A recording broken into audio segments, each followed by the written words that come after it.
Today, ang gagawin naman na natin ay paano mag-transfer yung cash na mayroon ka sa Payco papunta sa bank account mo. So, yung step by step na susundin natin. Yan, nag-transfer muna ako doon sa Payco ko. Kasi kagabi nag-transfer na ako ng 6,000. So, meron siyang service charge na 500. So, na-transfer na yung 3,000. Ayan, na-register ko na rin yung bank account ko. Tapos, ayan, zero siya, no? Tapos, ngayon, i-refresh natin kung pumasok ba yung 3,000 na galing sa TikTok. Yan, nandyan na siya, yung 3,000 points.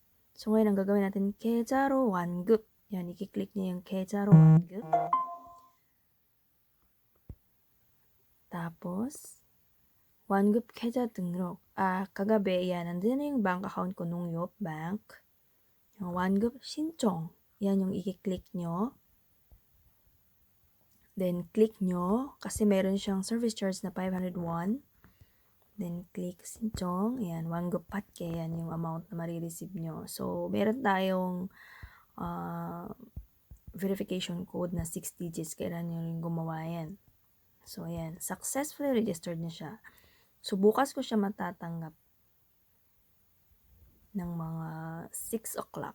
So, naging 0 na kasi napunta na siya dun sa aking bank account. Pero bukas pa siya mag-appear dun sa aking bank account. So, pakita ko lang sa inyo. Ayan yung mga, ayan, na-receive kong galing sa Payco. 5,500 kahapon. Ayan.